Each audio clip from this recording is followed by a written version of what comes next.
Hello everybody, welcome to today's video looking at the build of the Avia B.534 in 1/72nd scale by Eduard. This interwar Czech biplane represents probably the pinnacle of both Czech aviation and of biplane technology by the start of the Second World War, and it is a surprisingly well-known Czech aircraft, so it has been made available by multiple manufacturers over the years. I went for the Eduard kit because A, I saw it in the shop and thought why not, and B, it's Eduard, it's probably pretty good. There is already an unboxing video that I have released on the channel, so if you haven't seen that and you'd like to see what you get inside the box, then please check that out first. There should be a link appearing now, but this video will focus on the building of it, so without any further preamble, let's get to it. According to Scalemates, this tooling dates back to 2018, and according to my eyeballs, there are 80 parts included, although you do not use all of those because there are multiple canopy options, for example.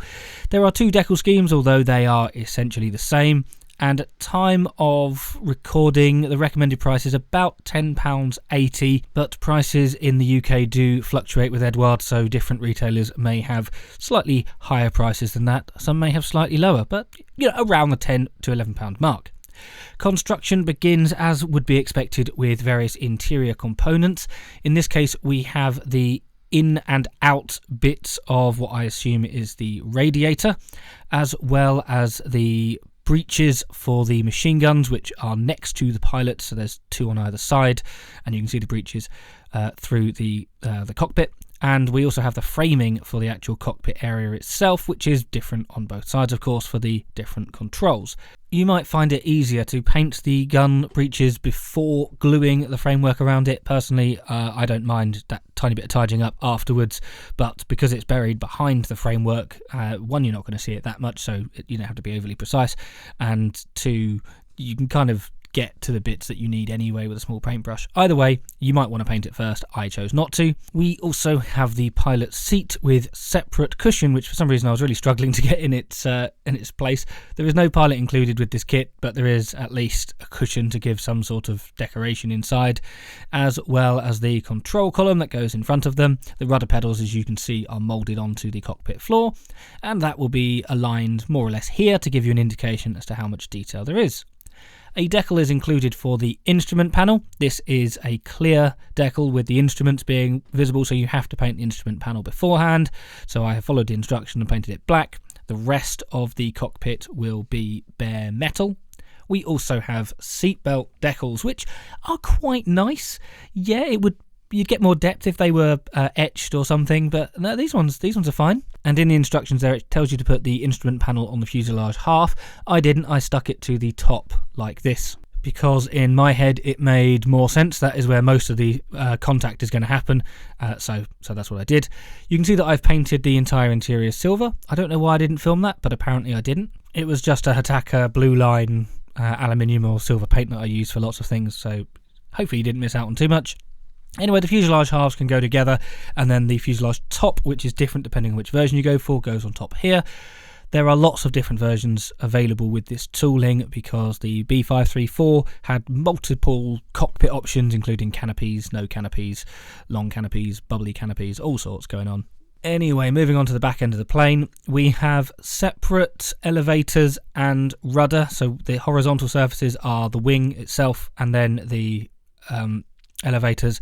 I've decided to glue them level, but you could pose them so that they are drooping or lifting or however you would like to display it. And the same thing with the rudder, because we have a separate fin and then the rudder.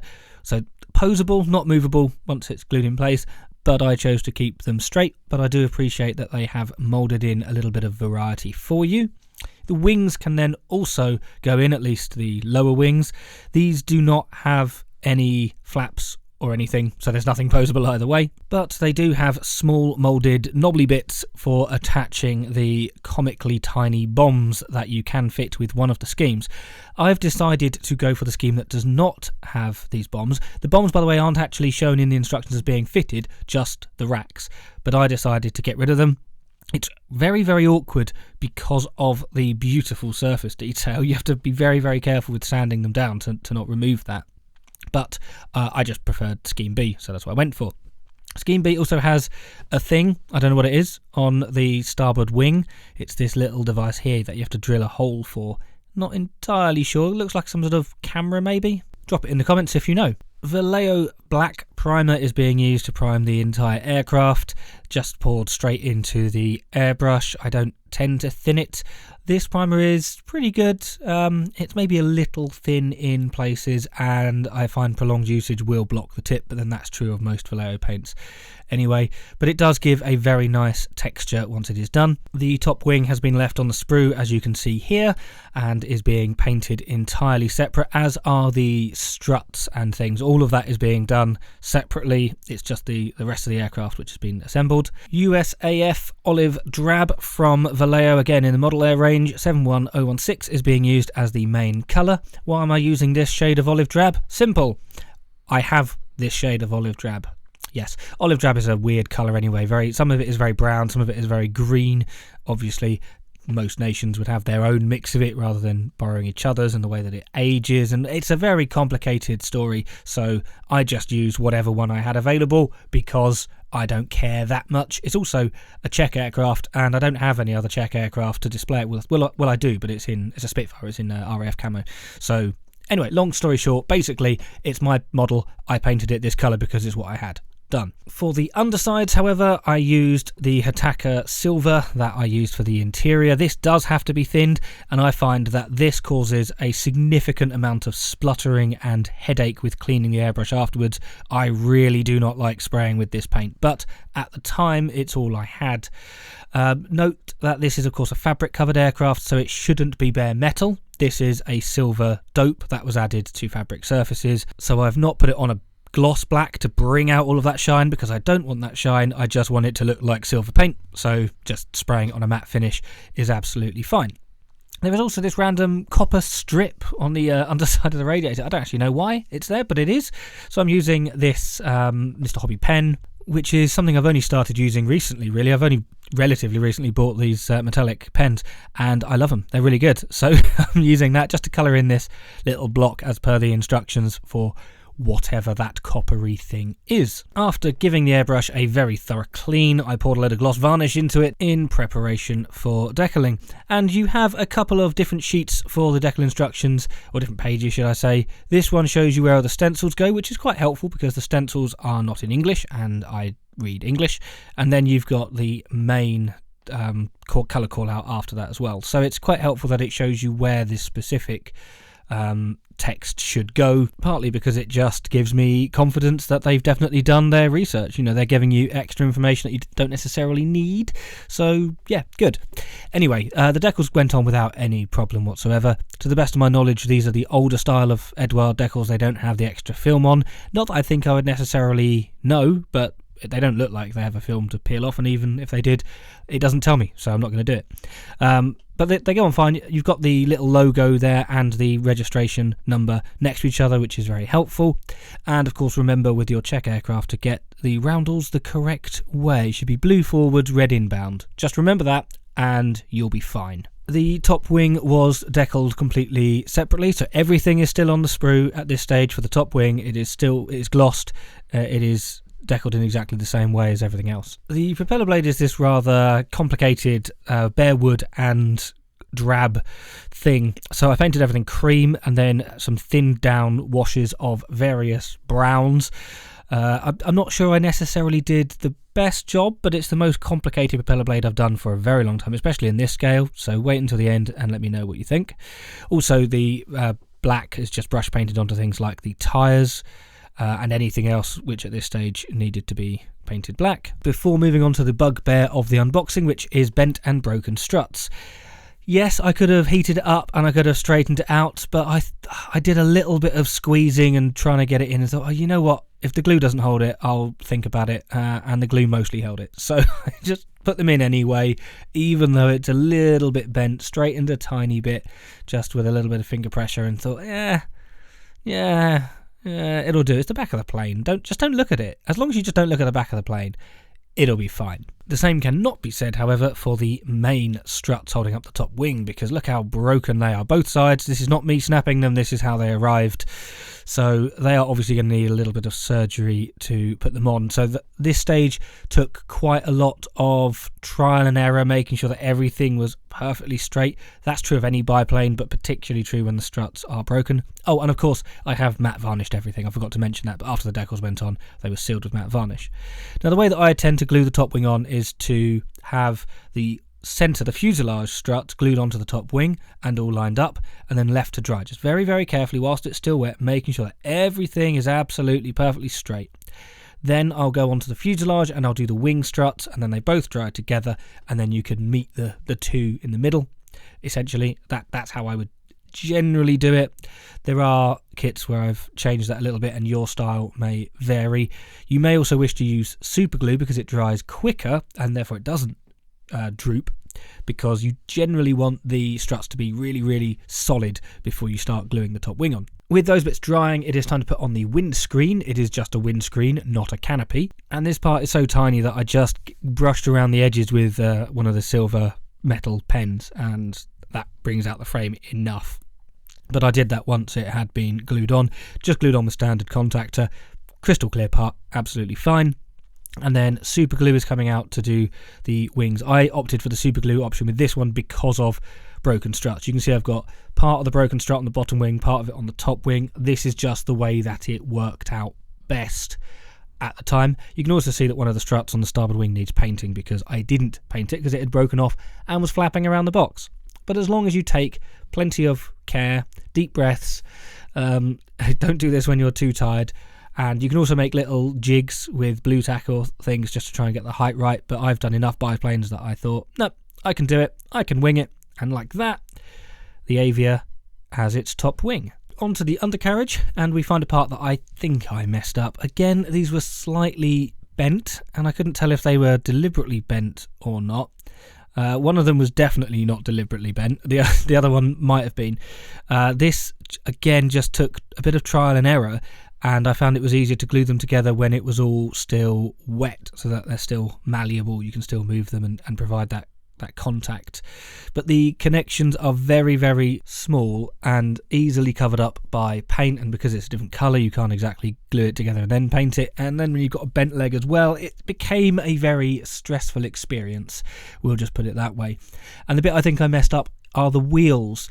It's a very weird shape to try and glue on, and I couldn't work out which way it was supposed to be, so I sort of turned it until it felt like it clicked the most, glued it in, did the other side, and then it didn't look right. The wheels are at a slightly weird angle, so I think I've probably put the wheels on upside down or something like that. But hey, it happens. Never mind, it at least sits on its wheels now. On to everybody's favourite step with a 1/72nd scale biplane then, rigging! Eduard have at least made this step a little bit easier by providing 3 pictures of the aircraft rigging. The first being the close-up of the wires above the in front of the pilot, above the engine, and then the 2 overall aircraft shots. And for the rigging, I'm using my usual AK elastic rigging thing, which is ideal for 1/48 scale aircraft, but in 1/72 it would be so small you'd barely see it. So I'd rather it be overscale in 72nd than not there at all, really, I guess. And my standard method for this is to flip the plane upside down, as you can see. I've cut rigging to slightly less than it needs to be, so you want it slightly shorter because it's elasticated. And then I will glue the top bits first. Just let it dangle, so they're just there, whatever, let it dry, let the super glue do its thing. And I'll probably work on about half the surface, and then I'll turn the aircraft upside down, and whilst it's on its wheels, I will stretch the elastic rigging into that tiny drop of super glue and hold it steady. Now, I'm holding the plane with my left hand whilst I'm using my right hand with the tweezers. That is just for the camera to show you what I'm doing. Normally, I leave it on the desk because then it is steady. I don't have to rely on my left hand being steady, but it's easier to show you by tilting the aircraft. Usually, I'll just get on my knees and look at it on desk level. Generally speaking, it will only be about 5 or so seconds for the super glue to do its thing and keep the rigging in place, so you don't have to hold it for too long. But with super glue, if you leave it sitting out for a while, it goes thicker and gloopier, and then it is less effective. So I use tiny drops of super glue and refresh it regularly. So I use tiny drops, do a wing, and then put another tiny drop, and then do the next wing, and so on and so forth. All said and done, I think this took about half an hour to rig the entire plane, which for me is a personal best. So with that, the propeller blade goes on, and I'm calling this one done. My thoughts on this kit then? Really good. I can't really find anything negative to talk about in terms of the actual design of the kit and the way that it went together. Previous Eduard kits that I've made feature far too many parts for what could just be done in one, so that, they'll break a component down into 8 pieces when most other manufacturers would mould it in one. And yes, I know there are limitations as to what you can mould, but everyone else can do it. I think they just do it for the fun of moulding things in more tiny parts. But this doesn't really suffer from that, and on the whole had no fit issues or anything that annoyed me. That is not, of course, true for the condition that the kit arrived to me in, with broken struts and the warped tail surfaces struts as well. That is probably a production issue. The bent ones do look like it's heat warping as opposed to anything else, and the undercarriage suffered from that, at least on one side as well. The broken struts could just be the way that it was delivered to me. This is not a kit that I've chucked around. I remember it arriving, I put it in the wardrobe, and it didn't move until I made it. So I've not dropped it, I've not been responsible for any damage to it. So it's either the way that it was packaged and then it's broken in transit to the shop that I bought it from or to my door, or it was damaged in the factory, because the box itself was immaculate. And the fact that there's some bent struts from presumably heat warping would also support the fact that this was probably broken in or soon after the factory. As you can see, I dealt with it and I think the results were right, and we'll talk about that next. But biplanes are not the easiest thing to build if you are not familiar with them. I would say by default most biplanes would only really suit intermediate modelers. I wouldn't recommend a biplane to a complete beginner unless it's very, very weird tooling that somehow makes that easy. And the struts are incredibly important because they've got to hold the wings up and the tension of the elastic. Now I know it's only a tiny bit of tension because it's tiny elastic, but they need to be perfect, and when a biplane has broken struts it makes things infinitely harder. Thankfully I'm experienced enough with biplanes that I can work with it and get a reasonable result, but really it is disappointing that it did arrive broken. On to my build then. I like the colour. It's just olive drab. I don't get too obsessed with olive drab. It looks close enough to me. It's drab. It will do. The cockpit interior, I didn't put the most effort in, but I did put some effort in, and it is lovely, considering I just basically assembled it, added a wash, done. Really good.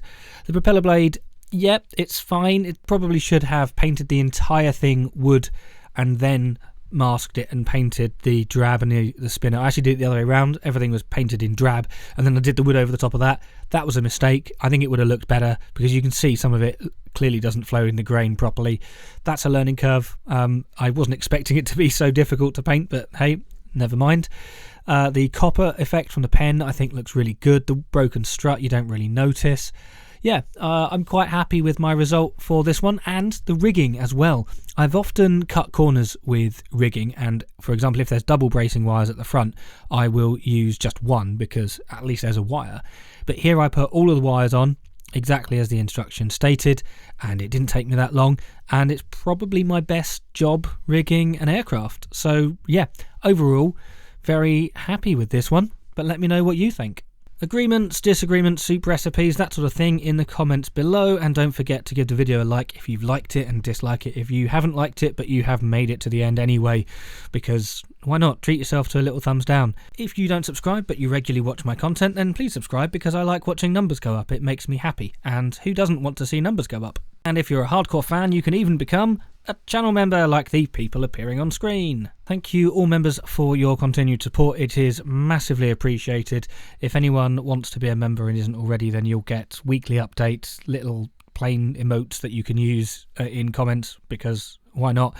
And there's the occasional member only poll and just things like that. If you're interested then please join, because I recently quit my job and I'm going to be unemployed for a little bit, and if you're not interested then that's fine. If you can't afford it, also fine, but as I'm going to be unemployed for at least a few weeks, I'm probably going to be spamming my members with loads of pictures because I'm going to be at the desk for most of it. So if you want constant kit pictures from me then please become a member. If not, don't.